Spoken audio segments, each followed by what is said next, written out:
to Just an Average Fantasy Football Podcast.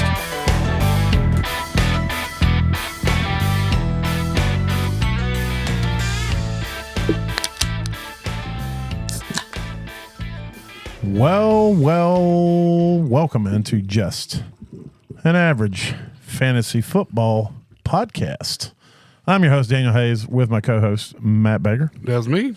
You can find us at avgffpod.com. You can go there, click the buttons, go to the places we're at, give us a listen, or you can listen right there on the website. Either way, we take all the clicks and listens we can get our hands on. So the numbers have dropped drastically, I'm seeing. I know as people get knocked out of the playoffs and this becomes less and less important to them, they just fade away. I will say this, when I get knocked out of playoffs and it like upsets me, I'll quit listening just because, like, when I have no more fantasy teams left, I'll just quit listening because I'm so depressed for a minute.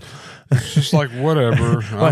I'll never forget, like, the Panthers lost the Super Bowl years ago, and I didn't listen to any sports for like 2 months. I was so like, anytime I heard anything about football, I immediately changed anything. Just I was turn it off and go away. Yeah, I didn't want anything to do it. So I get it. But we are happy for those of you who are still around. We're hoping you're still around for two reasons. One, because you like hearing our sultry, dulcet tones. Yes, hey, that's big boy. And little boys too, if y'all are out there. No, definitely not. He means in size. Yeah, strictly in size. Strictly size. Like if you're like beneath 5'10". Listen there, Sandusky. I need you to calm the fuck down. Oh me, oh my. And then, and two, because you're still fighting. You're still fighting the good fight. Doing everything we can. Even if it means having a bye round the first round so you make it to the second round of playoffs. That's what I'm here for. You earned that bye round. That's what I did. I will say that I have learned the secret of having playoffs, being in the playoffs, have enough teams that mathematically you're bound to still be around. To make it somewhere, yeah. I started the playoffs with 16 teams I was in. I'm still in 12, but 6 of those were first round buys. So I lost 4 of the 10 that I had to play this week, which I will admit, of those, the 4 that I lost, they were all fringe teams they were like, I barely got in the playoffs. This team's, and one of them you won with was barely absolutely. a win. Like just 2 of them I won with. Yeah, we're just DC. 2 of them I like won nickels with. and dimes is what you pulled out. Yeah. I played some good defense against Terrell in our home league. I'll give you, look, everybody in the playoffs was dropping $130 or more.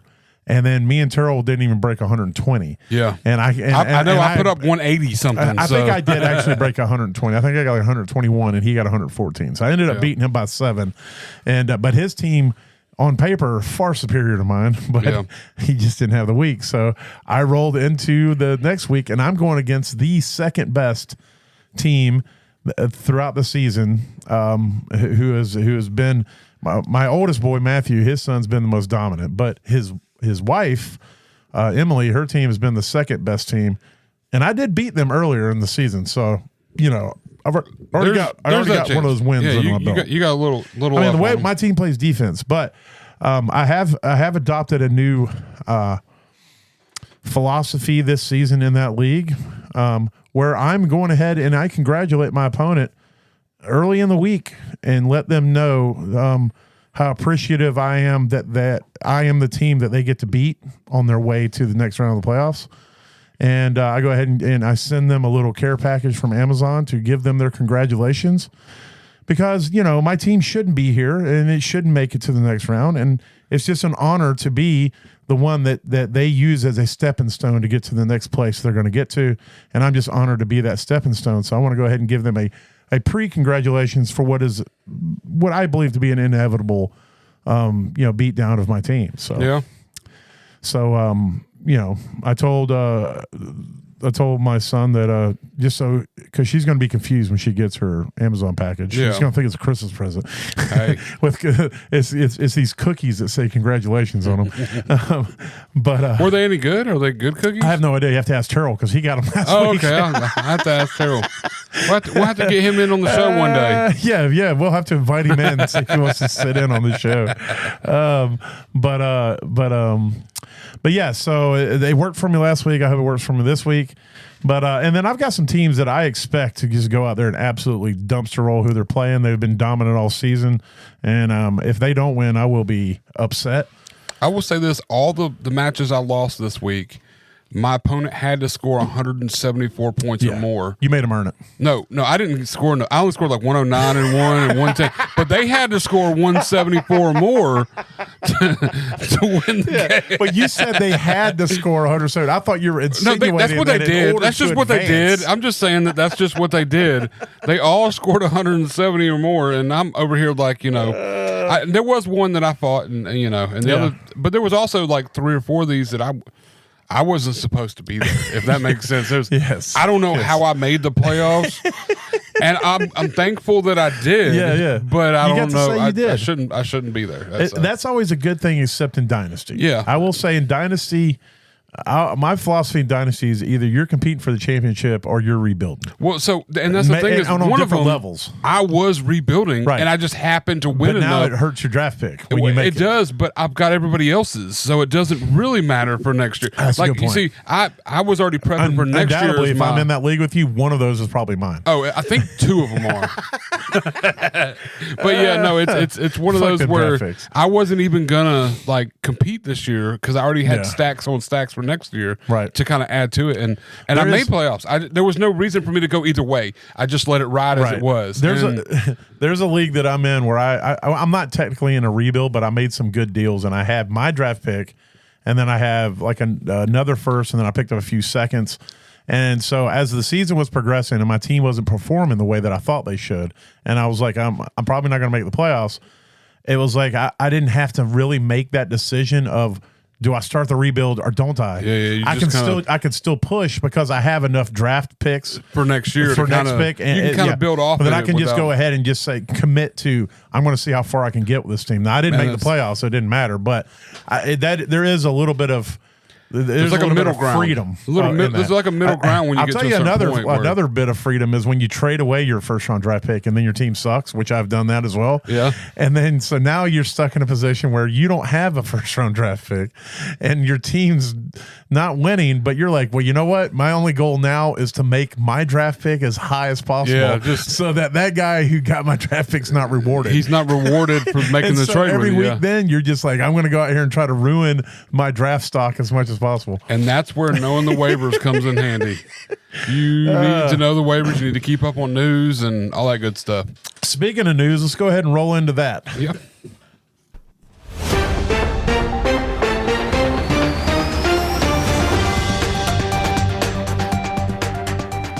Man, there's like a half a second delay from the time you push the button to because I see you hit it and then all of a sudden it's like, when's it coming on?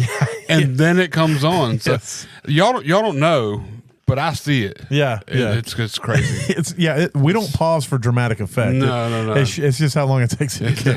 That's what it is. That's what it is. All right, let's see. There's a chance Cousins will be benched.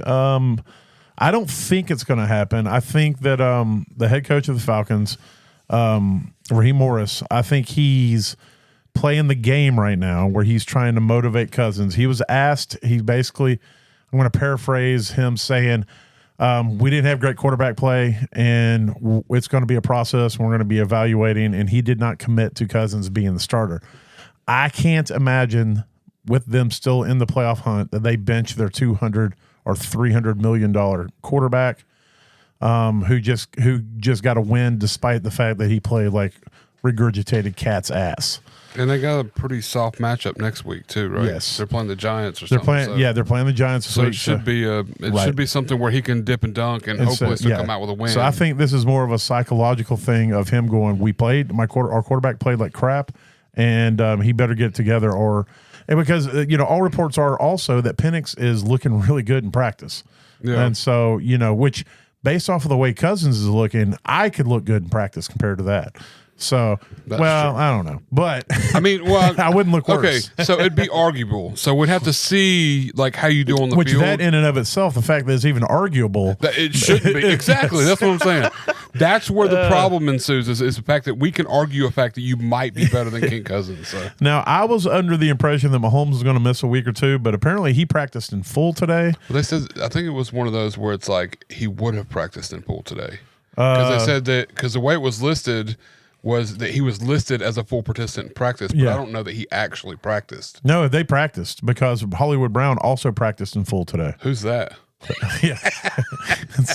No, they didn't have a simulator. This wasn't a simulator. This is actual practice based off what I was reading. But it's a high ankle sprain. And so it's one of those, I've seen quarterbacks. I mean, there was one year where Carson Wentz, when he was with, Jaguars? Wasn't he with? He was with Jaguars for a minute. You remember that? Was he with the Jaguars? Carson Wentz was? Yeah, I'm pretty sure it was the Jaguars. He played with 2 high ankle sprains. Oh, I remember that. Was that with the Jaguars? It wasn't with the Eagles because Doug Peterson went there, and then Trevor Lawrence got hurt. I believe. I know he was in the South. He might have been with the Colts. That's what it was. I'm sorry. It was the Colts. Yeah, that's right. That's where it was. Yeah. Yes. Yeah. So when you said that, the Colts, it all makes sense. I got the Doug Peterson because he's at the Jacksonville because he played for him in Philadelphia. That all got convoluted in my head. But then I'm like, wait a minute. Trevor would have had to be hurt for Wentz to play a whole season. Yeah. Because that was when he crapped the bed when the Colts were trying to get in the playoffs. Correct. But he played that whole season. But he did. And there was at one point where he had 2 high ankle sprains and he still played. So sometimes at the quarterback position, generally with running backs and wide receivers, if they get it, they're at least out 2 to 3 weeks. And if I'm not mistaken, he was better when he had the 2 high ankle sprains. So either way, Mahomes is practicing in full, so that means he's going to play. They are still fighting for a first-round bye. So George Pickens did not practice today, so you need to monitor that. He's still dealing with a hammy. I did mention, as I just mentioned a second ago, Hollywood Brown full practice day, so I expect him to be cleared and ready to go this week. So that's an interesting. Definitely wouldn't be starting him anywhere, but he has ability. You know, he is big playability. So yes. We've seen flashes. Well, Sincere McCormick is sincerely done for the season. It looks like he posted on his Instagram that he will see everybody next season. The Raiders haven't said anything official, but looks like it. So much for that whole idea that he could be something. And I would just like to apologize for my part in pushing that narrative because I really thought that he could, he had some explosiveness. We were looking for something. You always look for that diamond in the rough. So get off my back. Yeah, definitely. Mason Rudolph to start. Aiden O'Connell looks like he's going to return. Dorian Thompson Robinson Dorian Thompson Robinson? Is that right? Yes. DTR, yes. DTR with Cleveland's going to start. Winston has been benched. Rattler to start. Derek Carr most likely not going to come back this season. Geno Smith is dealing with a knee, so you need to keep an eye on that. They said it's not as serious as they first thought, but he is still day-to-day, so he could potentially miss a week. You need to keep an eye on that.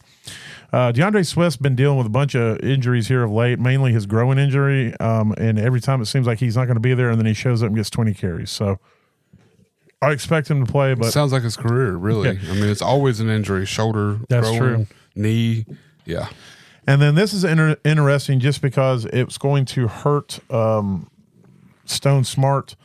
Hayden Hurst is back at practice, and I expect if Hayden Hurst comes back, he will become the de facto starter. I'm probably going to fade the entire tight end position for them if he is back. Especially this week, at least, to see what's happened. Because Smart is the more athletic, I think, more explosive player, but, there's so much that a tight end is supposed to do in the blocking game, the pass blocking, run blocking, and things like that. Hurst might get more field time just in general. Right. That could take away from Smart, even if it doesn't take away from targets. Right, and so that's why you see a lot of these guys that you've never heard of get paid crap tons of money at the tight end position. Yep. So that's the main gist of the news. Of course, I talked about last night. Just David Montgomery out for the season. So Chubb's out for the season. He broke his foot. Montgomery has a torn MCL, and then a sprained. Someone sprained their MCL. That might have been that's a high ankle sprain. I'm trying to think. I talked about it last night. I don't have my notes from last night. Somebody went out of the game. They're week to week with a sprained MCL. So remember that. Let me see if I can find it real quick. Kamara. Yes, there it is. Kamara with a sprained MCL. That kind of hinges on part of my smash for this week, I think. Yeah. Or not smash, Baker's bottom. So. Yes, that's it. Boom. Tyler Higbee back to the pup, but that doesn't matter. I'm good. I'm glad you remember because I would have had to scroll for 20 years. I was like rolling through my mind injuries that had happened and that affected me. I mean, he had a good game before he went out, so don't get me wrong. Like, I would have loved him to have more, but at the same time, I don't get mad at my fantasy players when they put up 18 and then leave with an injury, or even if they get benched. I get mad when they score 6 and get benched. So that's when I'm mad. And we will talk about that. Yes. Go ahead and hit whatever you is to go to fuck that guy. I think it's the gun cock. We've got so many. It's the gun cock. I think it's the gun cock. I don't know what it's labeled as. I wish we could relabel these. I would love that because when I look at this, I try to read through it, and it's like I know this one. There it is. Yeah. But I thought there was one that was like, FBI, open up! I don't even know why that applies to it, but it somehow does. It's something. All right, we did not split these up, so I'm sure I've got just as many as you do. So. Oh, I want to kick it off with one that's very personal. Now, it did not cost me a win, but it almost did. Thankfully, I'll give 2. So the 2, I'm not going to give the other one because that one's personal to you. Oh, I'm fixing to give some personal. So Brock Purdy, bro, holy cow, you look like Mr. Irrelevant out there. I mean, just horrendous. You were underthrowing the ball. I mean, did it die already? Like, dude. Something happened. I mean, now, granted, you did hit Debo right in the chest, and we'll talk about him. Matter of fact, we're going to bring Debo up. Multiple times. You did hit, but there was one that would have been a long touchdown, and he completely dropped it. He ran off the field to the bench with his hands in the air. He should have just kept going and got on the fucking bus, taking Purdy with him. It would have been the 49ers might have won the game if both of them would have just left. Yep. But Brock Purdy and Deebo Samuel, you guys are killing. You killed people's fantasy hopes and dreams, and it wasn't. It was like each of you in your own individual way sucked dirty ass. True. And so I just want to say to both of you, and as personal as I can in a fantasy sense, it's not so personal that I dislike you as a person, but I dislike you as a fantasy player right now. So to Brock Purdy and to Deebo Samuel, fuck those guys. And to be just as personal, maybe even a little, this might affect me ever drafting him again. Like, this is one of those scenarios, and it's not even, and I will say that had the league been more standard with interceptions, I would have probably not been as bad off. But in a -4 per interception, which is a little high, but it does make people rethink and draft differently. Yes. Either way, Tua got me -1.9. Yeah. And I lost the match by 0.9. This is your -4 point per interception. So it is a little askew. Don't get me wrong. Tell them out there what Will Levis got. Not you, but scored that week. Will Levis scored -11.37 in this league. Mighty dude. And so yes, interceptions are the worst thing to happen. A fumble is less. A fumble is only -2 overall. But if you throw a pick in this league, you might as well be on the bench. Because I could have played Aiden O'Connell this week, who didn't play, and I would have won. You could have played Tim Boyle. I could have played Tim Boyle. I could have played Mac Jones. You could have played you at quarterback. I could have went in as quarterback.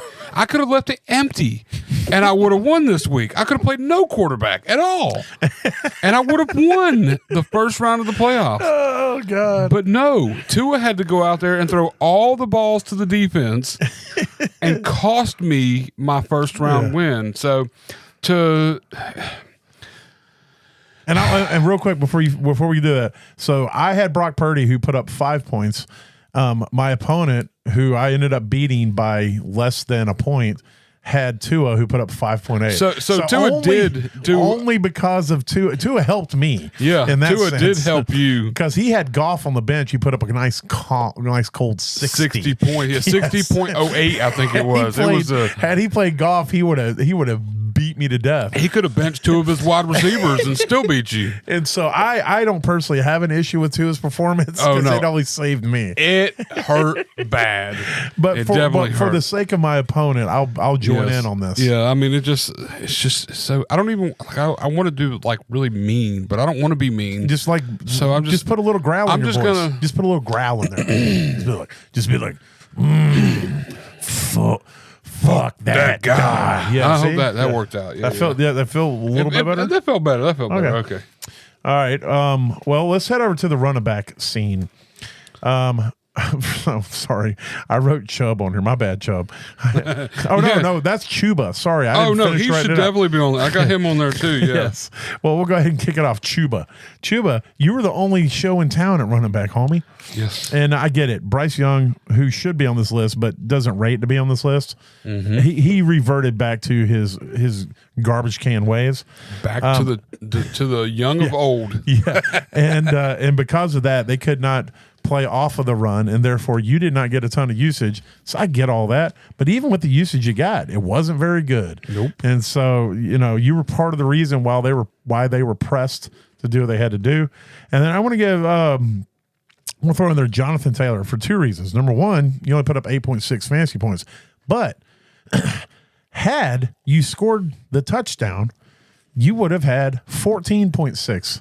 And what do you be mentioned right now? Actually, you would have had 16.6 because the reason you didn't score the touchdown is because you dropped the fucking ball before you crossed the fucking goal line. And I cannot, for the life of me, grasp in my mind how this is still something that happens in like collegiate even, but much less professional sports.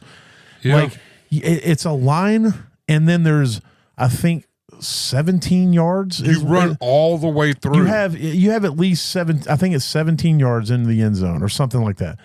You have all this room to run into, and then you can do whatever you want with the football. You can throw it in the stands. You can spike it on the ground. You can just drop it. You can give it to your mom. You can hand it to a kid. You can take it with you to the sidelines. You can rock it like a baby. You can pretend you're opening it up and pouring a drink for all your buddies to take a shot. Just do whatever you want to do. You can set them all up like bowling pins and roll it at them, and then act like they can all act like they fall. We're going to be here forever if you try to go through all the touchdown celebrations. I'm just saying you can put it on the ground and act like it's a little baby, and then like act like you're changing his diaper, give it a little wipe, put a new diaper on, and then hand it. Well, not without being fined, you can't. Yeah, but you can still do all that.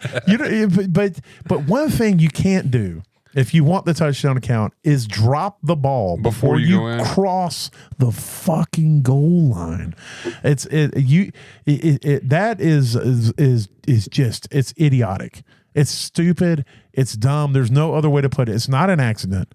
There's no accidents are things that are like you drop your food off of a plate or you tilt a cup too far and you spill it. Dropping a football, that's just idiotic and stupid and dumb, like I just said. So yes. Yeah, so to Jonathan Taylor, we're going to set that. We're going to do this one just for you, and it's not even because you didn't put up that many fantasy points because they were there. You had them. It's because you were a moron. Yep. And so to that, I'll say, fuck that guy. And then to Chuba Hubbard for just having a bad week, we'll say, fuck that guy. And I'm going to just close out. I got 3 big guys that everybody who made playoffs more than likely had on their team and should have scored more points than they did. Joe Mixon, 8.1 points. Derrick Henry, 6.7 points. And Saquon Barkley, 8.4 points. Dudes, you carried us here on your back, on your shoulders. Yes. And then you went and sat on the bench. And watched our team just fall apart and just burn in the wreckage. Yes, and I'm sure there was beer involved. Glad the team that I got here with Barkley. Hopefully, if you had these guys, they were so good in the regular season, they got you the bye. You got the bye. Oh no, and trust you were me, able to ride the bye with them crapping their pants. I knew something told me in my heart that Justice Hill was going to have a week, and they were going to limit Henry or something. I just and it happened. I was like, "There's no way it's really going to happen," but it happened. And and I was so upset. I was so sad. But they cost you a win. Henry was my lock of the week in DFS. I tell you, those are the three big guys that literally carried us through the season and got us to where we are in this playoffs. And then they went, you know what? Fuck you. And they told us, fuck those guys before the match. During the match. In fairness to Barkley, he did get a little banged up. He did leave the game and he came back. He did. And in fairness to Mixon, he also got a little banged up and left the game and came back. And neither one of them were 100% when they came back.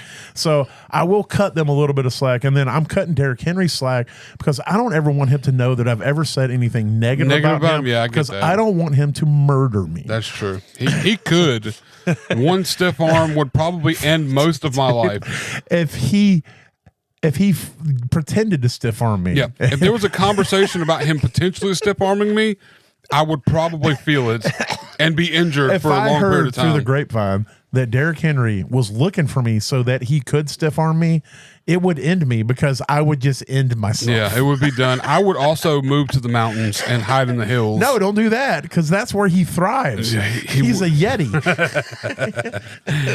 But these three guys, big names, big roster guys, these are guys that's supposed to get you 10, 12, 15, 20 points, 100 points, whatever, and they did not even come close. Nope. So for that reason, and for that reason alone, not because you're not cool people. Yeah, just because you sucked. Because you sucked this week and hurt us. Yep. In our time of need. In our time of playoff need. Yes. Fuck those guys. All right. I'm going to hit these. I got 4 quarterbacks. I'm just going to run through them real quick. And really, this guy shouldn't even be on here, but he is just because I know that people played him. Kink Cousins, 6.5. Dude, you're old busted, man. It's time for to shut it down. Move on. Go spend your money and Dunzo. Do whatever it is you do in your life. Stafford. It was a bad week, homie. I'm not going to say you're old busted, but you're on your way there. 8.2. Kyler Murray, dude, I don't know, man. I don't know how much of it's the play calling, the coaching, whatever it is. It's not good. Nope. 10.1, and then CJ Stroud, we called it. He doesn't have to pass, and so he's come back to earth. He isn't that star that apparently he's not that guy. So 10.6. So yeah, to Kink, Stafford, Kyler, and Stroud. Fuck those guys. And I only had one other quarterback just because it's playoff week. Yes. And you're on a high-powered offense. Okay. And you've been having some really big weeks. You were QB's top 5 a bunch of weeks this season. I have a feeling I know who it is. Mr. Samuel Darnold. Oh, Samuel. Yeah, Samuel Darnold. They still got that dub, though, didn't 12.2. Yeah. And, I mean, this isn't like all on him. Yeah. He got you 12 points, but it's still like, I want to say it was like QB 12 or 13 on the week. And it's just, it should have been a plus matchup, and he should have walked out with 25 points, in my opinion. And I'll throw an honorary in there. I don't know what he scored, but I know it wasn't good. Bo Nix. Yeah, Bo Nix had 15 points. It was like 14.9, I think. Yeah, so he's salvaging an okay week. It wasn't terrible. I kind of passed over him because as much I generally if it's above like 12, I don't fuck with him. And that's Darnold was like at that cusp at 12, and I'm like, it's a playoff week. Yeah, I get it. Playoff week, yes, we do need to change the standards in playoff week. A little bit, just kind of 12 don't cut it, especially if they've carried you this far. Yes. If you've had Darnold in your starting lineup, you haven't been mad very many times, and for him to get you into playoff week and then all of a sudden just shit on your team. Because I had Herbert and he got me 14.8 and I barely got it. And that's what I'm saying. And that's where, to me, like in playoff week, we should cut it off at like 15 points. Yeah. Or 14 points, somewhere in that cusp. But 12.2 isn't going to cut it, Darnold. We need you a little better than that in this playoff week. Absolutely. And all stuff. So yeah, fuck that guy. Yeah. All right, I'm going to hit these last 3 running backs because then we'll run through these wide receivers and tight ends. Najee Harris, 2.6. You've been riding you, dude. You've been the volume king, and then you just crapped your pants. I did not go far enough down to get to him. I saw Warren, and I skipped over both of them because I was like, Warren only got 2. But, it was Tyrone Tracy. You only had 4. Oh, yeah, 4 points. That hurt. A lot of that's to do with your offense sucking, but still. And the fact that they were running Singletary half the time out there. Pacheco, 5.2. Dude, I thought you were getting ready to come back and be the old guy, but apparently you're still nursing something because you blew ass. It's done. And so Harris, Tracy, and Pacheco, fuck those guys. All right, let me hit. Let's go ahead and hit this one guy, Cooper Kupp, a big fat fucking 0. Cooper killed. He killed. Like imagine if you were playing Tua, Cooper Kupp and Debo in your lineup with Derrick Henry, and say you're lucky to have Joe Mixon too, or even Tyrone Tracy, you would have been feeling pretty good to that week started. Oh yeah, and then you would have been punching air at the end of the week as you're getting eliminated. Yes, all the air. So yeah, Cooper Kupp, fuck that guy. Yeah, you got what do you got on your list? You got any more under there? Oh yeah, I've got a couple wide receivers if we want to talk about it. Marvin Harrison Jr. Yeah, 4.2. Yep. Tyreek Hill. Yep. 4.6. And this is even on the back of Waddle missing half the game, went out with an injury and didn't come out. You were the guy, the only guy, and it didn't happen for you. The guy. He's old. He's washed. I don't think he's washed. I ain't saying he's washed, but I'm saying he's on his way. He's about washed. So he's like pre-rinse right now. He could be. I mean, it doesn't help when your quarterback's throwing it to the other team, but still. That's very true. And I put this guy's is strictly because I need you to have big games so you can finish in the top 14 or top 12. Like I said, but Zay Flowers got you 8.4 on a 35 point. They scored 35 points in that game. They had a big game. I would have loved to get 8.4 because he got almost double what DK Metcalf got at 4.3. He definitely did. And Tank Dell, who I needed to do something at 5.1. 5.1. Tank Dell. So throw them two in there with your wide receivers. All those wide receivers from us here at Just an Average Fantasy Football Podcast. Fuck those guys. All right, I'm going to hit these tight ends real quick. 25 of them? No, I've only got 5. Okay. Brock Bowers, 5 points. That's 2 weeks in a row, homie. Yeah.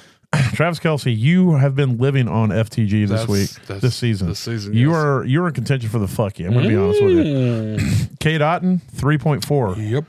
Jake Ferguson's. Fergalicious. Nope, not this week. 3.3. Yep. And then Tucker Kraft, 4.4. Yep. So those 5, those were hurting some fantasy teams out there. I had a bunch of names on here, and that was all of them. And I thought it was more than that, but it was only those 5. So yeah. Yeah. So to those 5 tight ends, I'm going to give a hearty fuck those guys. Fuck them. All right, and from there we'll talk about some top performers.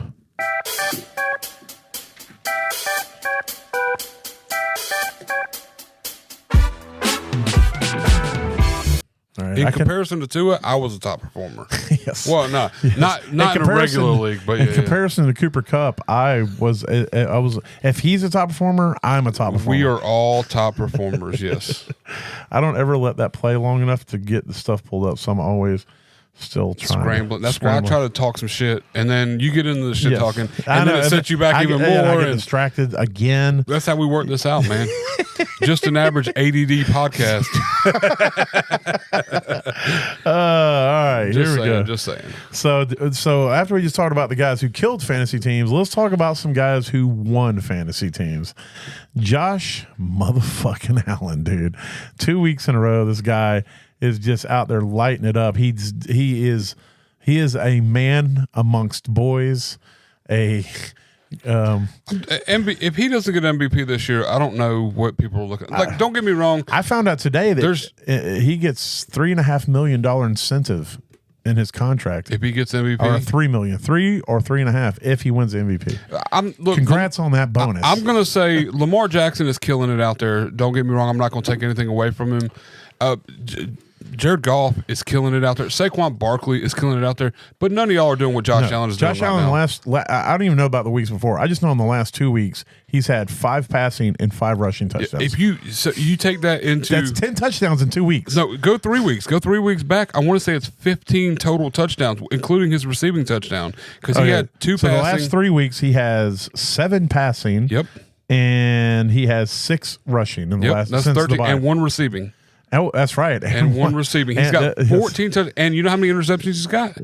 Hold on. Let me count them up. Let's see. He has the same amount of interceptions in the last 3 weeks as Cooper Kupp scored fantasy points this last week. Also, how many turnovers he's got total this season? I have no... well, I can tell you his interceptions this season, he has 1 less.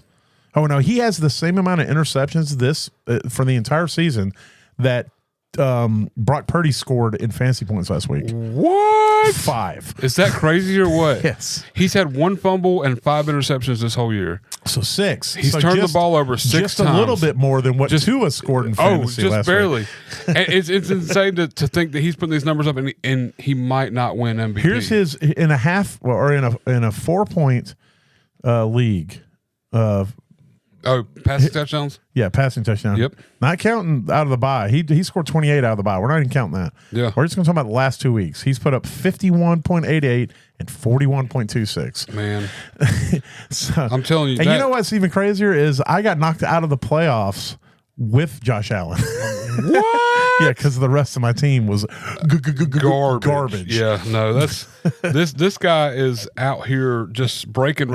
He's setting records. Yeah, he's like, not even breaking them. He's setting records. When Peyton Manning was at his peak, I was talking to somebody, I can't remember, and they're like, Peyton Manning is so good right now that if they created a league that was higher than the NFL, he would be the number 1 overall pick.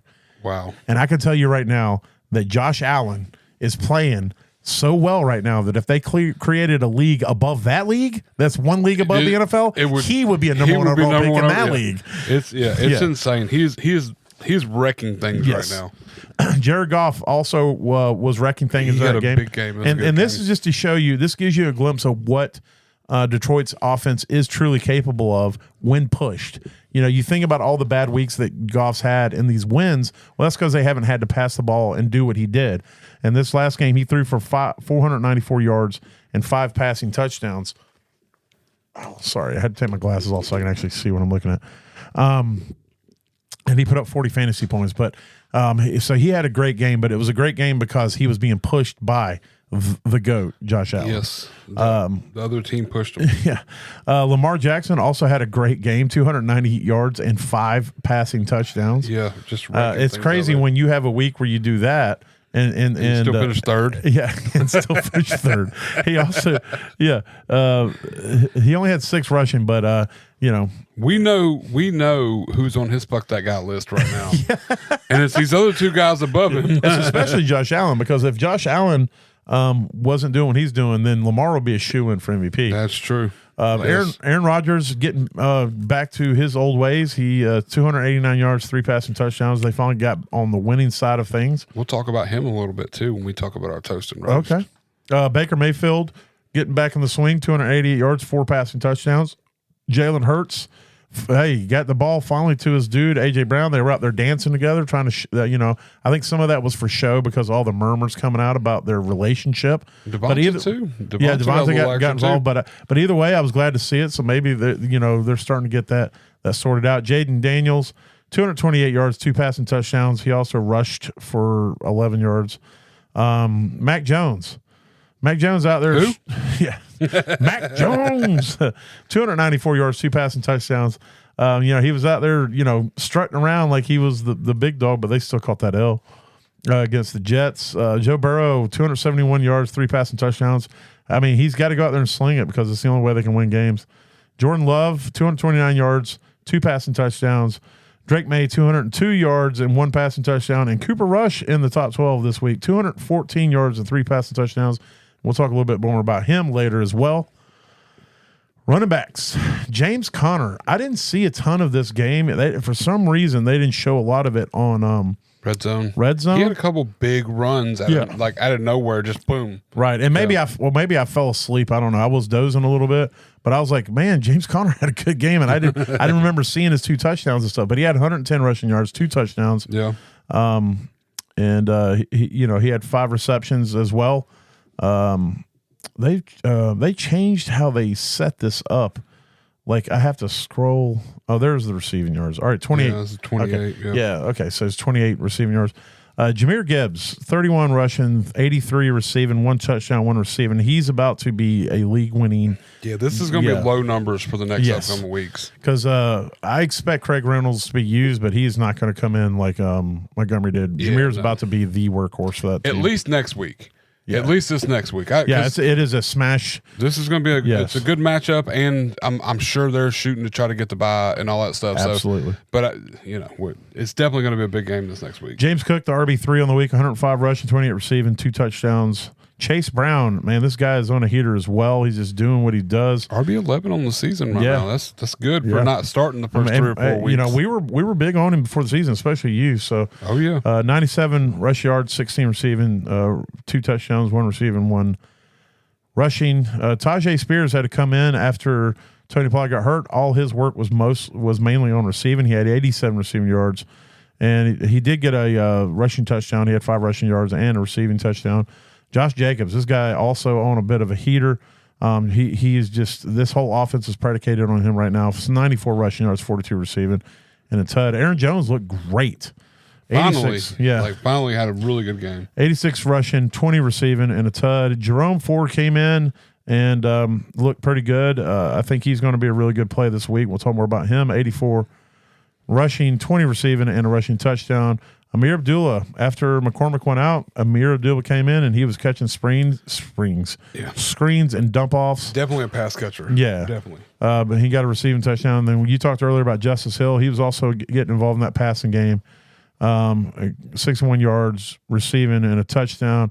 Alvin Kamara got hurt, only played 45% of the snaps, but he still had 58 yards receiving, still had a pretty decent game for you out there, got him a receiving touchdown. Then that, I'll be honest with you, that catch he made for that receiving touchdown was one of the best catches of the season. It was insane. Rico Dowdle had 149 yards rushing, didn't get a touchdown, but it had a lot of volume. It was against Carolina. I mean, I could probably get at least 60 yards against Carolina. Ty Johnson, this is the oddest one to me. And Baker had to step out. The only reason I mention it is just because it's Ty Johnson. But he caught 5 receptions for 114 yards. But these weren't like running back receptions where you just throw it over the middle. These were like down the sideline. 4 were 20-plus yards. Yeah, down the sideline, over the shoulder, wide receiver type plays. And I'm like, what the hell? And then Amari Cooper didn't even get targeted this game. I watched a video of them in practice and everything, and they were running Ty Johnson out on the wide outside and running him out and all stuff. And I'm like, I didn't think he was that fast, like that quick to get off the line like that. He's their best wide receiver last game. It's dude. crazy. Like he literally had 4 20-plus yard catches in that game, and he had a big game. Bijan, another great game, 125 yards rushing, 10 receiving, no tuds. And then Zach Charbonnet in relief had a pretty decent game, 54 rushing, 12 receiving, and a touchdown. And then Bucky Irvin in limited work, 44% of the snaps. This guy's also dealing with some being banged up, but he still had 114 yards rushing. So just wanted to mention that. Because he's the man. He is the man. That guy is the man. Yeah, he's their best player besides Mike Evans, in my opinion. Yes. On that offense. Devontae Adams just rewinding the clock a little bit and is like, just showing that he's still got something in the tank. 9 receptions, 198 yards, 2 touchdowns. This guy came out of nowhere to win some games of people who didn't expect to win games. And then Mike Evans, 9 receptions, 159 yards, and 2 touchdowns. He's trying to keep pace, just couldn't quite get there. Amon-Ra St. Brown said, "Here, hold my beer." 14 receptions, 193 yards, and 1 touchdown. Brian Thomas might be this season the best rookie receiver. I think so. 10 receptions, 105 yards, 2 touchdowns. And that's with Mac Jones as your quarterback. Yeah, who? So that Mac Jones, just wanted to point that out because that does make a little bit of a difference. That is true. Actually, Mac Jones played better this last game than I think Trevor Lawrence has played all season. Yeah. Terry McLaurin, 7 receptions, 73 yards, and 2 touchdowns. Him and Jaden Daniels got some sweet music. They got it figured out, yeah. Devonta Smith, you mentioned earlier, getting involved, 11 receptions, 109 yards, and a touchdown. Big game. Yeah. CeeDee Lamb getting back in the mix, 9 receptions, 116 yards, and a tud. Rashad Bateman, I brought it up. I told you how the Giants were against the deep pass. They're very weak against it, and it paid off. He only caught 3 receptions, but it was for 80 yards and 2 touchdowns. So if you played him, that worked out great for you. We talked about A.J. Brown getting back in the mix. Him and Jalen apparently repairing some stuff in their relationship, or if there was anything there to begin with. But 8 receptions, 110 yards, and a tud. Malik Neighbors finally had a competent quarterback in Boyle come in and get him the ball.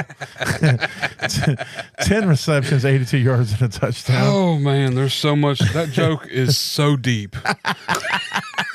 Jalen Coker was kind of a surprise, and I'm a Panther fan, but this dude might be legit. He is definitely their deep threat, but he had 4 receptions, 110 yards, and caught a great touchdown. Romeo Dobbs had 2 touchdowns. It was only on 3 receptions, 40 yards, but it's still got it done. Let's see. T. Higgins, 5 receptions, 88 yards, and a tud. Had a good week out there. Keenan Allen, talking about rolling back the clock. This dude just always finds a way to be open.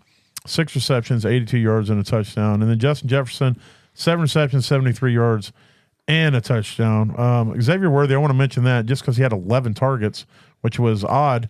But he had 6 receptions, 46 yards of those 11 targets. If you throw it to him enough, he'll eventually get fantasy points. He also ran the ball 3 times. Yeah, and he had a rushing touchdown, I'm pretty sure. Yep, he did. Because that's where his points came from. Yeah, 3 for 30 and a TED. Yeah, and Jerry Jeudy, 11 receptions, 108.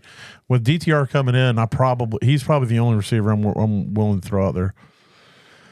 All right, Jonnu Smith in the tight ends. He is just become talking about rolling back the clock. Yeah, this dude's he isn't the tight end 1 on the season yet, but he is the tight end 4, and he came out of nowhere to do it in the last few weeks. I mean, if you go look at his game log since week 7, up to week 5. Week 5, he was doo-doo. Yep. They had a bye week, and since the bye week, he has been money. He has been just about. Yeah, he's had 3 weeks where he wasn't. He had a tight end 1, and then 3 weeks he was trash, and he's been in the 2, 3, 3, 5, 1. And I mean, that tight end 5 against the Jets was all in OT on the shoulder of 3 passes. Exactly. But he's making a case for fantasy MVP. If he continues this through the playoffs, he could be. Because a lot of people were sleeping on Jonnu. Going, it doesn't. Whatever he said, it doesn't matter. But Sam Laporta getting in the mix this week, getting back involved. 7 receptions, 111 yards. Trey McBride still no touchdowns, but still getting all the targets. 9 had 10 of them, caught 9 with 87. They tried to give him a little inside underhand pitch pass to get him a touchdown. He got shut down. So I feel like they're going to be working hard to get him some touchdowns. So that could pay off great for you here in the last couple of weeks. Brenton Strange. We're going to be talking about him too. 11 receptions for 73 yards on 12 targets. He didn't get a lot from it, but I mean, in a PPR league, that's great. 73 yards out of 11. Yeah. It's not bad. No. I mean, it's not great for, but it's still not bad. Josh Wall, well, I mean, most people get 11 receptions. You should have at least 100 yards, but but Josh Wall, 5 receptions, 37 yards, but he got the touchdown. Who? Exactly. Foster Moreau, 4 receptions, 39 yards, but he got a tud. And that's basically all that's worth mentioning in the tight end landscape. So from there, I should mention, but we're doing both shows in one, so we're going to go over an hour a little bit, but we're going to hit that toast or roast. I think you got something for that over there. Yeah, I think it's that one right there. The surprise motherfucker. I don't know why it's that. Surprise mother. Maybe. What the dog doing? All right. Well, we can go ahead and kick it off. I will go back to the streamers. Let's see. My streamers last week, I'll just run through them real quick. Bryce Young against Dallas finishes QB 20. He got you 12 points, so that wasn't very good. Conklin at Jacksonville, he was out for personal reasons, so that doesn't really count. Yep. And then my call of the week was Kansas City at Cleveland. Finished as the number 1 defense with 23 points. Oh, nice. My defense was the Falcons. They finished as number 4. Yeah, that was a great call as well. 21 points. Tight end, Tyler Conklin. We both had that. Both out for personal. And then my QB was Aaron Rodgers, QB 6 on the week. Nice. 30 points. Yeah, you smashed that. Not too bad. Not too bad. All right, my don'ts. I nailed on this one. Oh, first of all, let's go ahead and give for our defenses. Oh, yeah. And for your quarterback. Oh, yeah. Thanks. And then for my quarterback. All right, I want to catch up on all that. Yes. All right, so back to the cheers. Russell Wilson was my don't, and he finished as QB 7.4 points. So I hope you listened there. Yep. And then I said, don't play any Cleveland running backs. And I was right on one of them, and I was wrong on the other. Chubb went out of the game. He only had 1.1 fantasy points. Ford, on the other hand, ended up with 17.4, was RB8. So I give a. He had a hell of a run. That one run was it like 46 yards or something like that? Yeah, it's pretty nice. All right, how'd you do in your bottoms? First one was Sean Tucker, and that was kind of hinging on Bucky Irving not playing, and he did play. So Sean Tucker only Yeah, we ain't gonna count that. 1.7 points. Yeah, if Bucky was there, then Sean. We knew Sean. You would have never said Sean if you. I felt like he wasn't going to play. Earlier in the week, reports were he wasn't going to play. So yeah, but either way, Mike Williams only 12%. He did not do anything based on Russell Wilson. Got you 2 points. Yeah. But then Daniel Bellinger, he's tight end 20, but he got you 5 points. Yeah.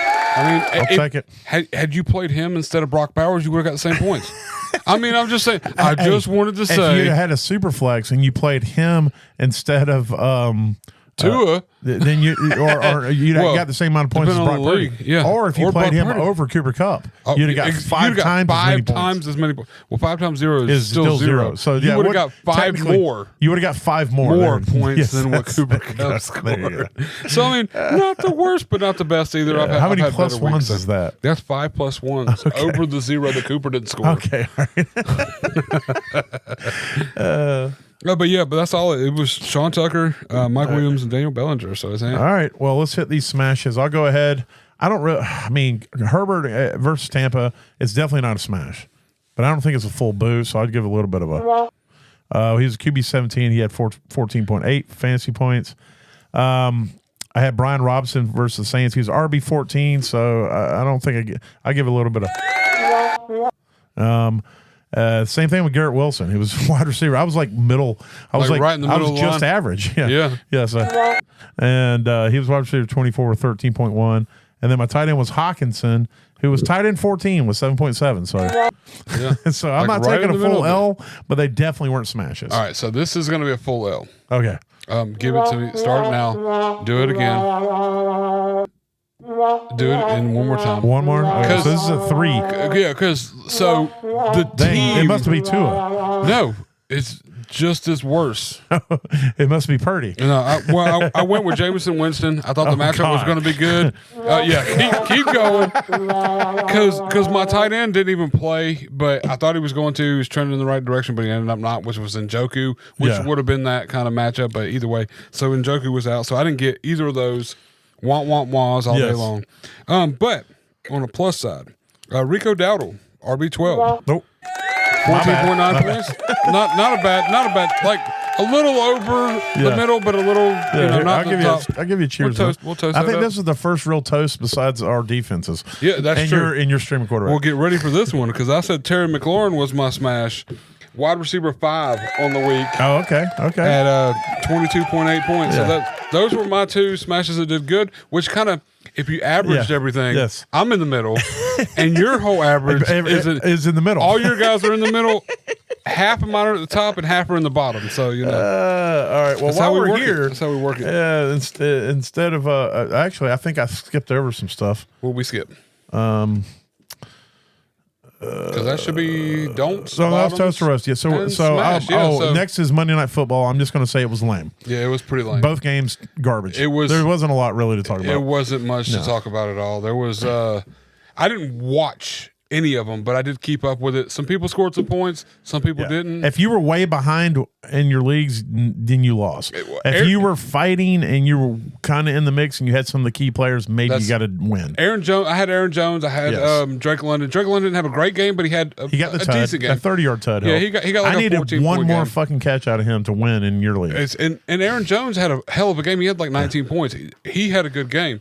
But outside of that, you name any other big name that was in this? I mean, even Jefferson had a game. Yeah. Not a great game, but he had a game. It's like 20 points. Addison had a game. And so that Bijan had a good game. They used Bijan, because he had a lot. They were ahead the whole game just about. So Bijan got used a lot. So, but other than that, there wasn't anything flashy, nothing special about it really. So, all right, well, let's go ahead and hit on the bottoms. Bottoms. What's a power bottom? A power bottom is a bottom that is capable of receiving an enormous amount of power. Actually, Mac, you got it backwards. You see, a power bottom is actually generating all the power by doing most of the work. Does the power have to do with the size or the strength of the bottom? Now, Dennis, I've heard that speed has something to do with it. Speed has everything to do with it. You see, the speed of the bottom informs the top how much pressure he's supposed to apply. Speed's the name of the game. Right, buddy? Yes, I guess so. All right, so I got a special edition playoff Baker's Bottom. Yes. Which means... let me go ahead and give a disclaimer. I'll give a disclaimer for both things. So with the bottoms and the don'ts, we're going to kind of change our philosophy because we can't draw any real hard line. Nobody's trying to find anybody that's 5% unowned unless you're looking for a cuff. If somebody gets injured, maybe go dig up somebody that's 5. But generally, when you're in the playoffs, those bottoms, even in deeper leagues, they're not helping you. If you're trying to play, I don't know, if you're like trying to like Tim Patrick is the play of the week for me, then I don't even know if Tim Patrick's a good example. But you know what I'm saying? Like, what were your bottoms last week? Your bottoms were Sean Tucker, Mike Williams, and Daniel Bellinger. Yeah, and see those 3 guys. If you were dependent on playing 8 and 3%, so if you were dependent on any of those guys in your lineup last week, then you're not playing this week. And so we're going to kind of change the mindset of the bottoms. The bottoms are going to be more of guys that normally wouldn't start, but maybe they got a matchup or somebody got hurt or there's somebody that maybe you can go out there and get them. I mean, maybe they are barely owned, but it would be because of, whatever. And then with don'ts, it's not really going to be a hard don't. It's going to be, these are people I'm worried about, and here's people I would play over them. Yeah. Type deal. So anyway, go ahead with your don't. So this one is going to be extremely robust, as I'm going to give 2 of each position this time. Okay. And they're both, I'll tell you the percentage they're owned and why I feel like these are people you should target. Okay. I like it. Kendre Miller playing against Green Bay, owned in 16% of leagues, but they're against Green Bay. It's a decent matchup. And if Kamara does miss next week, even if he doesn't, he's limited. He's a smash. If he misses, he's a smash. But if he's limited, I still think this guy's going to get work. Because you look at you may have these stats, and if I'm stepping on what you're saying, no, go. Last 2 weeks, he started week 14. He comes straight off the IR, 26% of the snaps, but he got 10 carries for 32 yards, and he got a touchdown. Yep. And then last week he was playing 47% of the snaps. He got 5 carries for 46 yards. He had over a 5-yard average. And then this week against Green Bay, which is a plus matchup for the run. Had they not been so far behind to where when Kamara did leave, they had to throw the ball, I think his usage would have been twice that. Yes. He would have had 10 carries in that 46% instead of the 5. Right. So, I mean, I feel like if he starts this game in any kind of, start fashion, he's going to be a smash play. And if you lost, Montgomery last week, or if you have Kamara. Yeah. I mean, right now, there's a good chance if you have Kamara, you can grab Kendre Miller right now in hopes that, if something does come across the wire in time, you can throw this guy in. Hopefully you listen to us and you should be grabbing your cuffs anyway. Exactly. And then the next one is Amir Abdullah.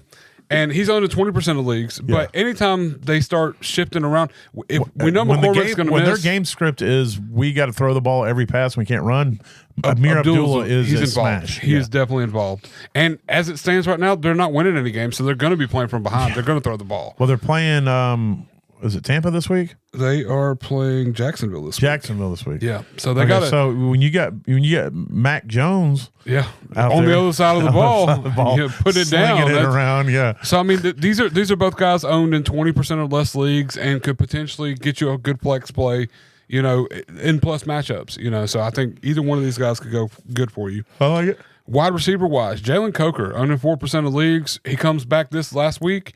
It didn't matter what Adam Thielen's done. Coker's the dude for them. I mean, he had 4 targets. He had 6 targets, 4 receptions, 110 yards, like you said earlier. Yeah.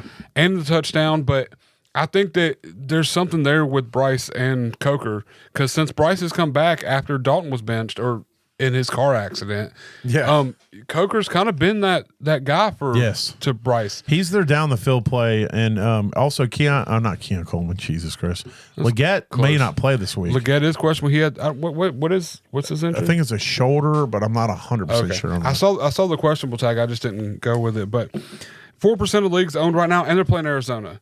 And Arizona's not super tough, but not super easy either. But I think it's going to be they're tough enough to where they're going to create enough to where they're going to have to throw the ball. Right. No matter how you look at it. And Coker's going to get used. And then Tim Patrick. You brought him up. 6% owned. They're playing against Chicago.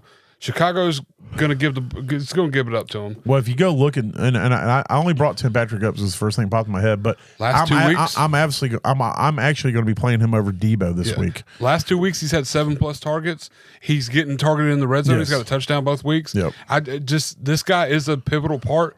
It's kind of took a backseat to J-Mo a little bit. Yes. But I mean, and even Amon-Ra weeks in here and there, but it's not like it's affecting the red zone, not the targets. He's become more of their possession receiver. J-Mo's still their big play guy. It's just that if he doesn't, it's like Bateman or anybody of these other big play guys. If you don't hit on it's going to be a week to week kind of thing. And so but yeah, he's the guy that Goff really trusts on those, this 8, 9, 10-yard outs to get first downs or whatever, move the sticks. So definitely looking at Jalen Coker and Tim Patrick this week as far as Baker's bottoms, and that's 4% and 6% owned. Those are really low. Yes.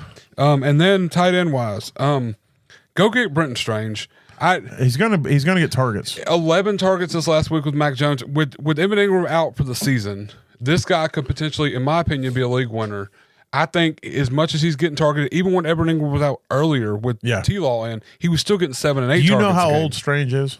25 or 26? Neither. How old is he? 23. Is he that young? I thought he was 25. Oh, wow. No, he is 23. So, dude's a kid. And if you're in Dynasty. He's a child. Look, I'm going to tell you, if you're in Dynasty, go get this guy. Yeah, definitely grab this guy. Roster him, even if he doesn't do anything, but still you need to hold it. Because he's shined in times without Ingram. He has been playable. I just assumed he was like Durham Smythe. He'd been in the league for 6 or 7 years. He was I thought he was like 25 years old. He was like a pass blocking tight end who only gets used like this when the main guy goes out.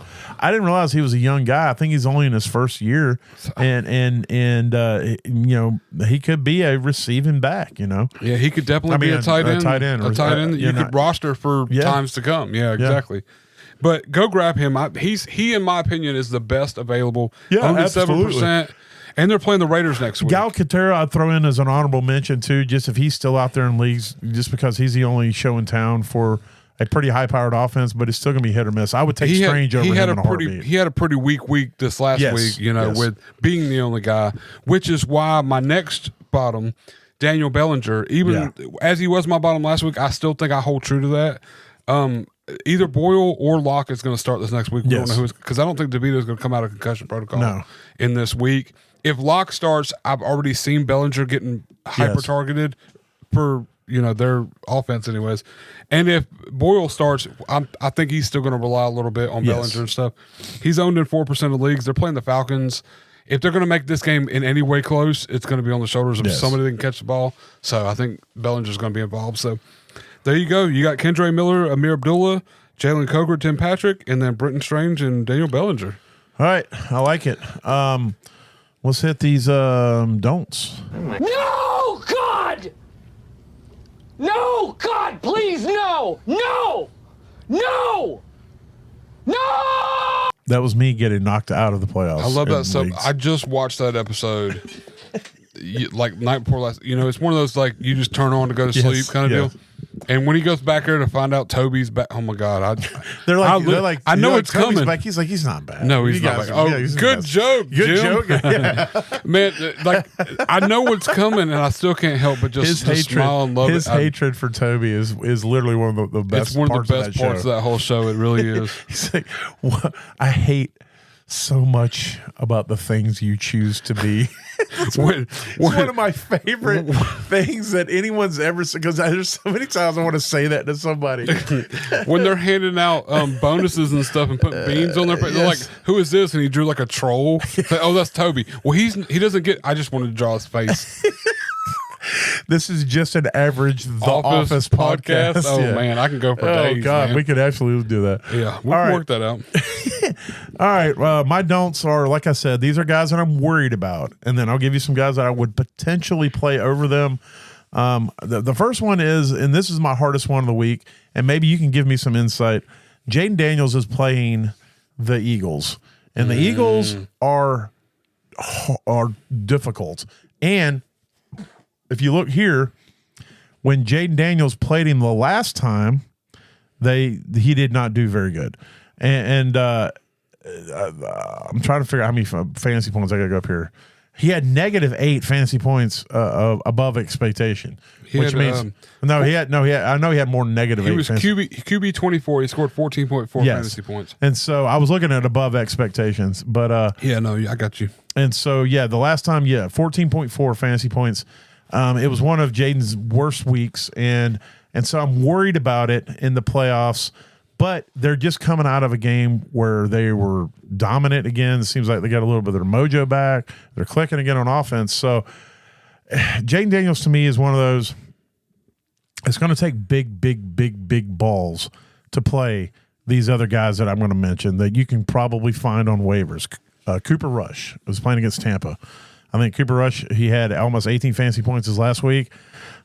He's not going to go out there and put up 30, but he could be somebody if you're just looking for a solid floor against Tampa, who's horrendous, then you could probably get away with throwing Cooper Rush out there and him getting you 18 to 19 fantasy points. The problem is that Daniels could go out there and score you 25 fantasy points. I don't think Cooper Rush has that ability. Yeah. Aaron Rodgers, also having a good matchup this week against the Rams, could go out there and get you, 20 fantasy points, and you feel pretty solid. And then the riskiest of them all would be to play Drake May this week, but he does have a good matchup against the Bills, who in the last 2 weeks against the Rams, they gave it 23.8 fantasy points to quarterback. And then last week, they gave up 44.1 fantasy points to the quarterback. And so what happens is the way Josh Allen is playing right now and the amount of points they score, they force the other team to just throw the shit out of the ball. They have to. I just don't know if Drake May has the ability to have a good fantasy week if you make him throw the ball 48 times in a game. And so that's why it's risky. But the risk-reward factor is if you're looking for upside, May could match Daniels' upside in this game. I would say Daniels against Philadelphia is more likely to have a good game than May versus New England. Versus the Bills. But again, New England doesn't have anything to play for except to try to keep the Bills from getting the number 1 seed. And so maybe they go out there and they just put all their nuts on the table and see what happens. It's crazy. So May is a huge upside, but a huge risk. He could go out there and get you 8 fucking points, and he could go out there and throw 4 picks in this game as well. This is one of those because they're going to have to pass the whole fucking game. This is one of those where it's like, I need upside to make playoffs. I'm already in playoffs. I need to take this chance. I need upside to take another shot. My thing is with Jaden Daniels, I'm scared. I have Jaden Daniels. Jaden Daniels, I've been riding him in like 3 or 4 different leagues. I'm most likely going to stay with him because in my heart, it's like, if I bench him for Cooper Rush and then I end up losing and Jaden Daniels drops 30 on my bench and Cooper Rush puts up 20 for me, he did exactly what I wanted him to do, but I end up losing by 8. The upside, and so but again, Daniels could go out there and put up 14 like he did. I saw a thing today when I was reading through all this shit I read everywhere, but it made a lot of sense. Here's how I feel you should look at it. You play whoever you would be least upset if they don't do what you expect. So, like, if you play Jaden Daniels, knowing he's only going to get you 15 to 20, and he gets you 15 to 20, you'll be fine. Right. But if you play Drake May, assuming he might get you 30 and he gets you 8, I have the same instance. You know what I'm saying? Like, here's the thing.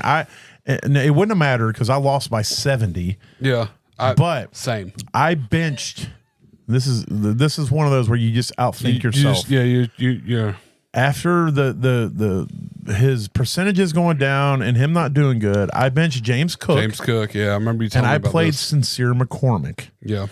Now again, I lost by 70. Yeah. So had I lost because of this, because of this, it would have haunted me to the day. It would have haunted me to the day I die because I would have always looked back and said, "What idiot benches James Cook for Sincere McCormick?" Yeah. And I was trying. I knew I needed upside. I was like 60-point underdog, or maybe not that much, but I was at least a 40-point underdog. Yeah. Going into the week, so I knew that I was playing against the number 2 seed. You were playing the team as the last seed. Yeah. And I knew, so I needed all the upside, and I was worried about James Cook, and I did something dumb.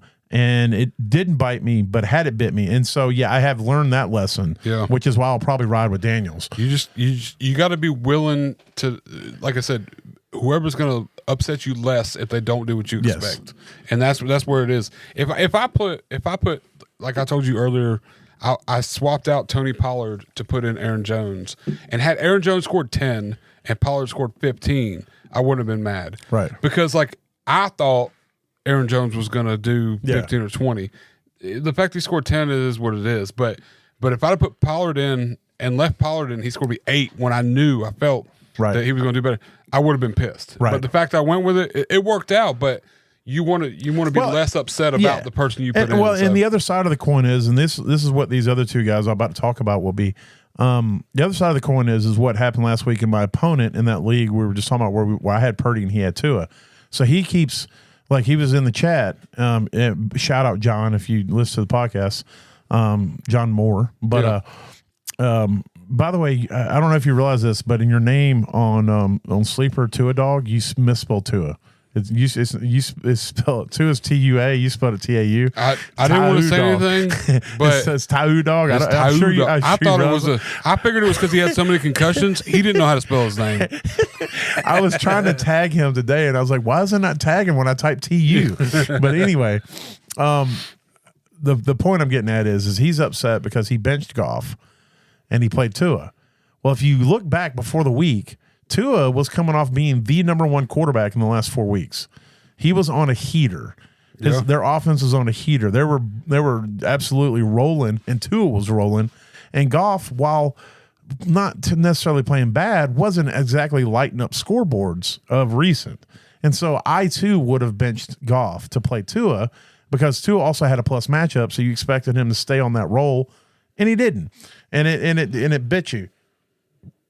But it's the same with Andrew in our league. He played Tua over Kink Cousins, which I would have never in a million years played Kink Cousins over Tua. Yeah, but he was like, "Man, I should have played Tua. I should have played Kink over Tua." And I'm like, absolutely nobody would have done that. So I never look at my bench when someone outscores somebody that's obvious and go, "Man, if I'd only played Coker over Jefferson, or something like that," because there's 0% chance anyone ever is going to make that decision. Yeah. But these are decisions, again, playing Rush over Daniels, I'm actually considering it. Yeah. Because of matchup. You've seen the brighter side. I've seen Daniels not have a good week, but again, I think what you said is very important. I would much rather lose with Daniels than lose with Rush. I can live with that. That's what my thing is. It's like if I put Rush out there and he doesn't do what I think he might, then I will be upset. The only way I won't be upset is if I put Rush out there and he sucks, but Daniels sucks worse on my bench. And even then, he still has to suck worse. Like he has if he sucks the same. Oh my God, dude! You don't even know how much. Every time James Cook did something good, I was so angry at James. Like I was actively wishing that James Cook would fumble every time he touched the ball, just to make my sincere McCormick pick sound sensible. Anyway, the next two quarterbacks are. I'll run through them real quick. Tua Tagovailoa. And Geno Smith. Now, this is if he's healthy, obviously, and we're definitely not playing Sam Howell. But I would play Rush, Rodgers, or May over both of those guys for this week. We don't really need to talk about matchups with them. I just don't trust it, and I trust them more. Rush, I would definitely play over both of them. May would be the only one I would question. Again, we just talked about his upside, whatever. Rico Dowdle this week. I know he's coming off 2 great weeks, but if you look at who he's playing and what's going on, let me find it here because I want to make sure I give the stats. They're playing Tampa, and you think, Tampa's a plus matchup for passing. Yeah. They're pretty tough against the run. Not like super tough, but they're pretty tough against the run. They're super tough, homie.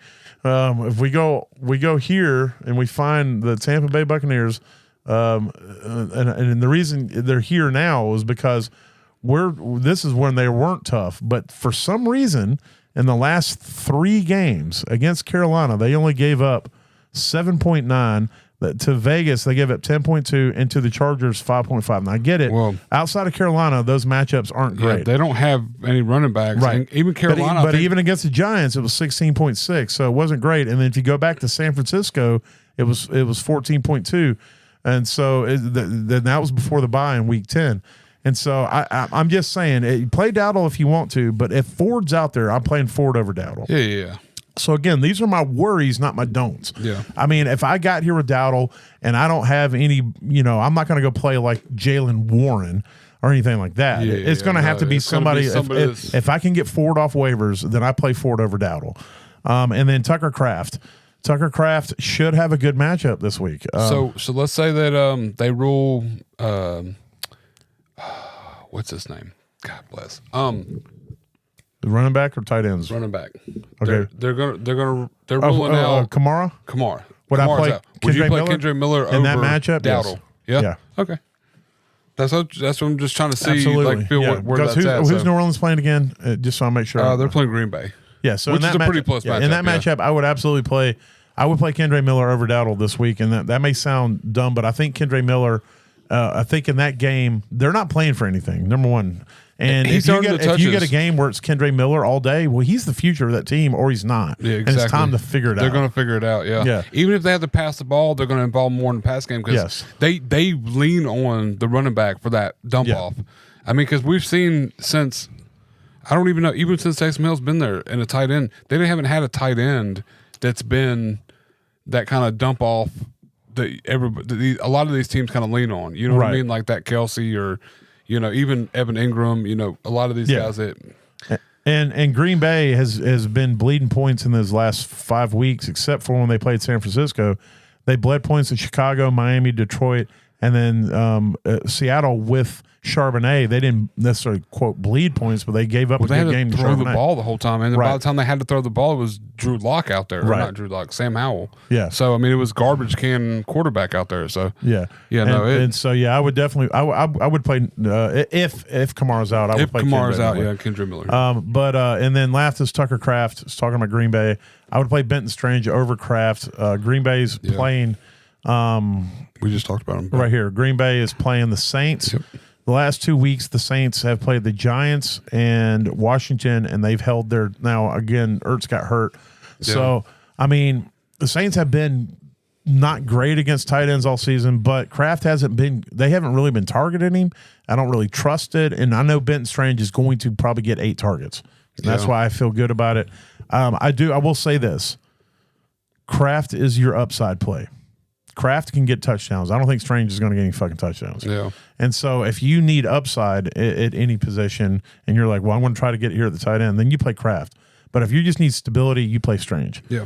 In a playoff, if you're the way underdog, put somebody out there that might get you touchdowns. You got to get touchdowns. You need to get the points. All right. Well, from there, let's hit on the smashes. And so I think that's the kaboom. There it is. Kaboom! I wish they would put it all. Oh no, I know what it was. It's the song. Oh yeah, can't be something. No, not that one. I'm gonna play this one anyways.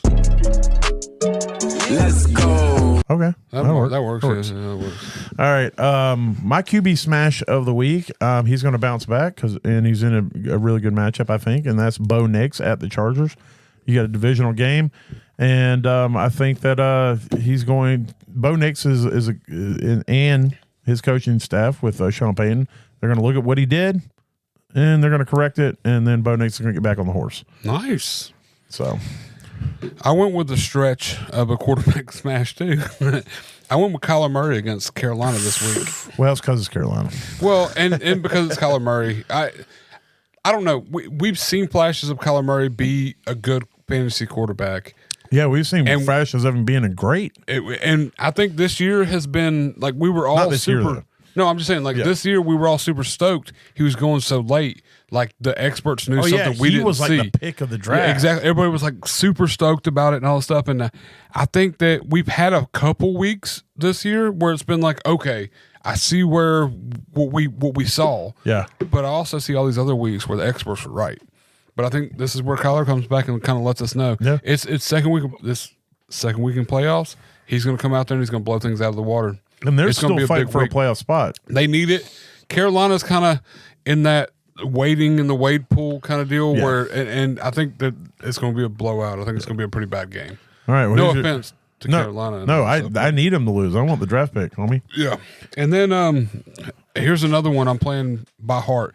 And I have this guy nowhere. So this is not me trying to will good points and everything, but I think Pacheco is going to have a big week this week. Oh, no. I do. Oh, no. Playing against the Texans. Yeah, you went on the Pacheco. See, I did that last week. And Yeah. It didn't pay off. I think I thought you had Brian Robinson last week. Yeah, I thought I had Pacheco. I was mad. He was on my fuck that guy. He was, and I was talking him up. I thought that he was getting ready to get back on the horse. Well, so it was like him, Kareem Hunt, and P. Ryan all scored similar points this last week. They all got similar usage. Yeah. Excuse me, I don't know what that was, but anyways, I think this is the week where we don't know. I know they said almost got jizz. More than likely. It's regurgitated, but just dried in the back of the throat. We know that Patrick Mahomes did get injured. We saw him limp off the field. They say he practiced full, but I don't know how to really trust this. But I think that Pacheco's going to get a lot more usage this next game. I hope so, and maybe because of the Mahomes' injuries. And they're playing against the Texans, and I just think it's going to be a good week to kind of come up for that. And they need this if they're trying to get that bye, if they want that first round bye. Yeah. And I don't know. I feel like this is going to be one of those weeks where they're like, oh fuck, there's Pacheco. Okay, and it's just going to come. It's going to come to fruition. I think it's going to happen at some point. So this could. It's got to happen. The other shoe's got to drop. It's going to happen. All right, my running back smash of the week is Jerome Ford at Cincinnati. Cincinnati gives up 1.5 billion points to any position on the field. Period. Yes, no matter who it is. And Jerome Ford is involved in both the running and the passing game. So I think that. That's true. And I don't know if they're going to change it, but he's also involved in the kicking game. So there's potential for points there if he does. Well, stay in that the position. tackle game too. If Jameis Winston is a quarterback, or DTR, who will throw a pick, he'll throw a couple picks too. Yeah, so he could have a couple solo tackles this game too. So if you play in an IDP league, you can be getting points on all sides. Just saying, just want to point that out. But Jerome Ford against Cincinnati, I think is going to have a really good week, and then. I'm going to get in. I'm going to get in on this. Jalen McMillian, or McMillions, as I like to call him. Yeah. With Tampa playing at Dallas, I think that Mike Evans is the focus of that offense. I think they want to get him his 1,000-yard season, but I also think that. Yep. Bring that up. Okay, we'll talk about that in 2 seconds. We'll talk about after we get done with the smash. Yep. So McMillians, I think he's going to stay in the fire. He has become the number 2 receiver on that team, and I think they're really trying to see what they got there, and it looks like what they got is pretty good. So I think he's going to have another. I'm going to try to stay in the fire. Hopefully, he gets another touchdown this week. Hey, I like it. All right, who's your wide receiver and tight end? So my wide receiver smash this week is against Atlanta.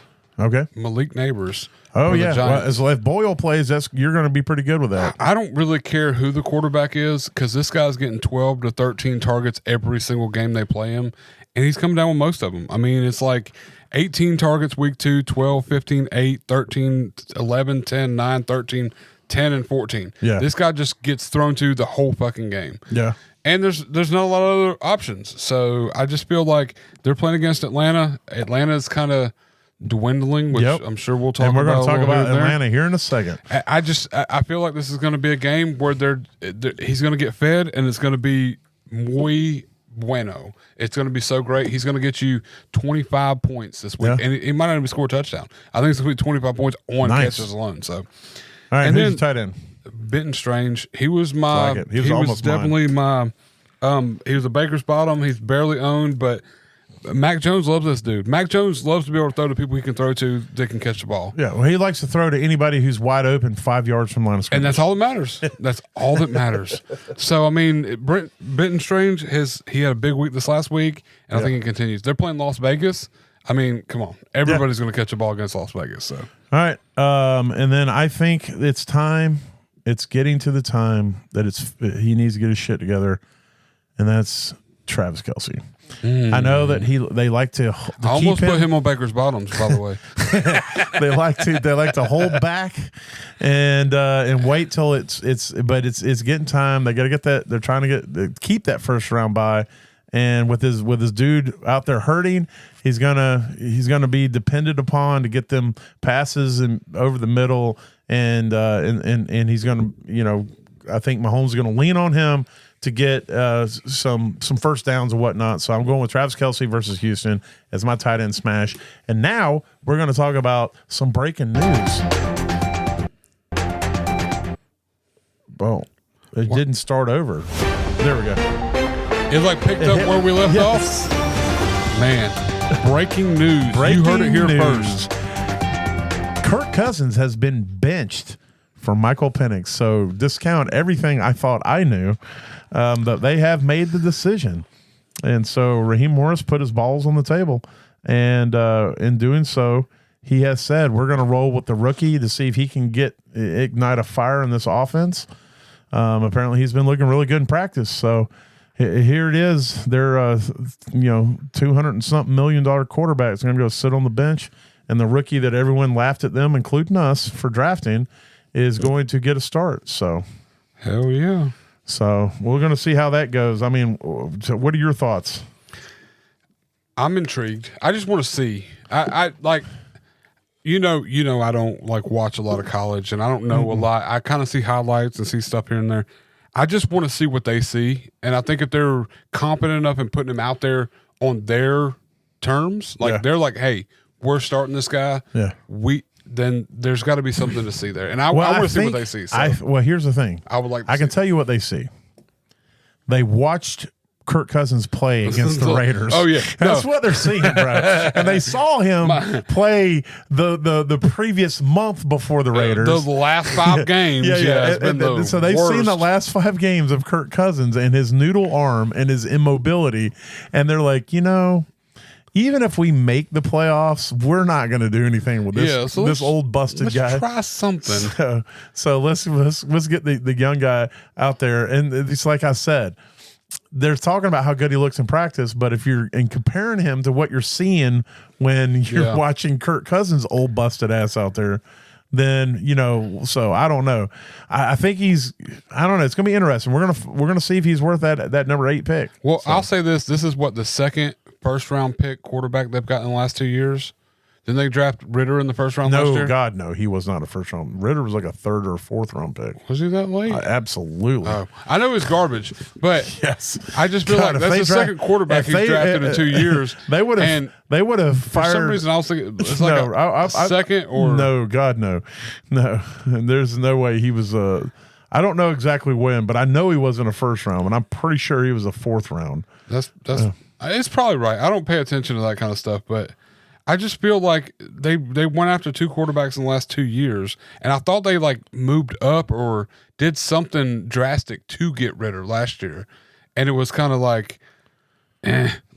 is going on here? I'm trying to 3rd round. Okay, so he's a 3rd round pick. Yeah, they moved up to grab him in the 3rd round, but I just I want to see what they see, and I hope that I understand anything they could play at this point is going to be better than Kirk Cousins. I understand that, yes. But I want to see what they see that they went to go grab this guy early in the first, to put him on the team after they just paid bajillions of dollars, for this other guy. I can understand. You know what I'm saying? I would like to see how this actually comes out. Like if he comes out here and just balls, I'll be like, y'all know what's going on. Yeah.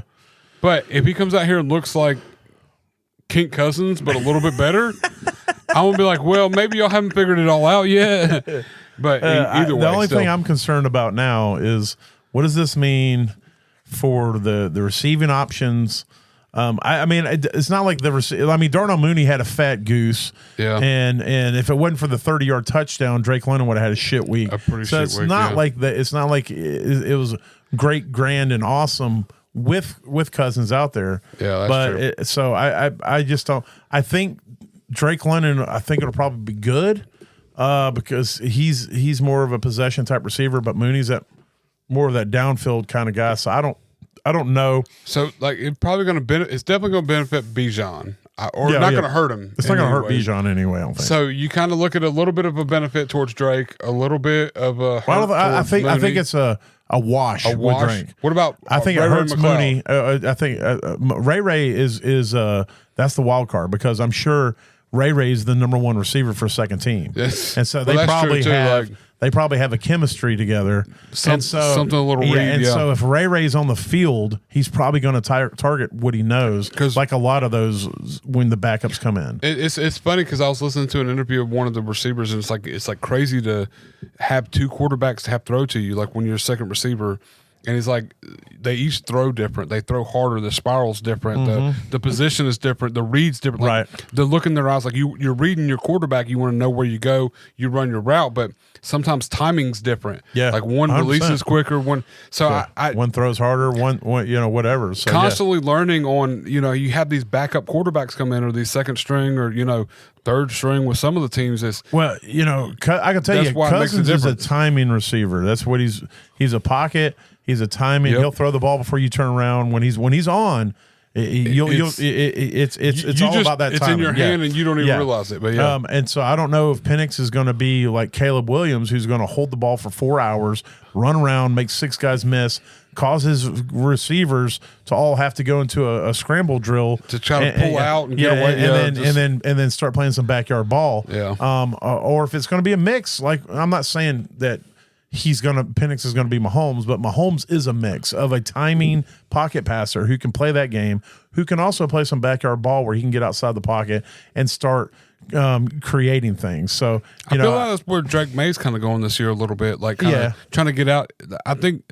Well, when your O line's absolute doo trash asshole, you kind of have to do something. Yeah. And so I think Atlanta's got a little bit better of an offensive line. So we're going to see what Penix can do, and that's also for Caleb. Caleb's O line is garbage can. Yeah, and true. so so if Penix can trust his O line, he can trust the system. And he can step up in the pocket because he was a pocket passer in college. He has the athletic ability to scramble, but he never really was a scrambler. But the other side of the coin is this, and I talked about this before the season started. He's a left-handed quarterback. Yeah. And so everything is different now. Shifts, the right tackle becomes the left tackle, and so everything changes. You hand the ball off on the different side now, so you got the whole your timing and position and everything for the running back and all. Yeah. He has not been getting any first team reps. Yeah. So this could have, I don't. They may start now. They may have already started. They're definitely going to have to. If they've already announced it, they're already starting. And that's why they announced it because this is one of those things that. You may think, it's just he throws the other hand. No, it changes the complete everything of that offensive line and how it's composed and their protection schemes, and then it also changes how the running backs react and what side you run the read options and what size you run your pitches, and all these things. So everything is going to change in a reverse manner, and that's what I had talked about at the beginning of the season, that you weren't doing a 1-for-1 kind of deal when you got Penix. You were drafting the complete opposite of what Cousins was. And so when he came in, you couldn't just stick with what you had. You have to completely revamp this whole offense. Yeah, you got to rewrite it all. Yeah, you have to. So everything's going to change, and so it's going to be interesting to see how that all plays out. But it is what it is. I think when you talk about offensive line, first, second team, I think for the most part, hopefully. Those offensive linemen have worked with Penix in practice enough that they have already got an idea of the schemes. They've adapted to what's going on. Yeah, they can figure it out. Yeah, but there it is. It should be interesting. So we got some breaking news, some big breaking news there at the end of the podcast. Definitely. I hope you guys have a good week out there. We're gonna do the DFS at the end of the week. I do want to talk about next week. So next week is Christmas. Christmas on a Wednesday. I'm going to be out of town at the Monday and Tuesday, but I will put out a waiver show for the 3 or 4 of you that give a shit. Either Monday evening, or if I don't do it Monday evening, I will try to do it early Tuesday so that at least it's out in time if you give a shit about what I say. And it'll be kind of like what I did last night, maybe at 10-minute at most, depending on what kind of news it is. But we will be back next Thursday to do kind of what we're doing now, an all-in-one episode as we get ready for championship week. So Christmas being in the middle of the week is kind of messing up the schedule. But and then I'm not going to make any promises on DFS next week. So it just depends on how the week plays out and all that. Maybe we do a little bit of DFS with the main show. Just to throw it out there. Or, realistically, if we get together tomorrow, we talk about what happened. We can set this week up and kind of pre-talk about the week following. I mean, we can look at matchups and see what we would potentially set up for our lineups if we wanted to. Absolutely not going to try to figure out next week's great. DFS. It will be great. No, sir. We do a week and a half in advance. It'll be like our Christmas present. And we could just set it up. Look, it's already hard enough to make predictions when it's in the week that the game's when it's 3 days before everything's going to start. But tomorrow's darts. So it'll be Thursday or Friday. Oh, that's what I meant. Friday. No, that's 2 Friday on the same day. Yeah. Friday sounds delicious. I'm now hungry, and we'll be ordering food. But anyway, y'all have a good one out there. Hope that your playoffs all worked out, and we will talk to you some next time that we talk to you. Later. Holla.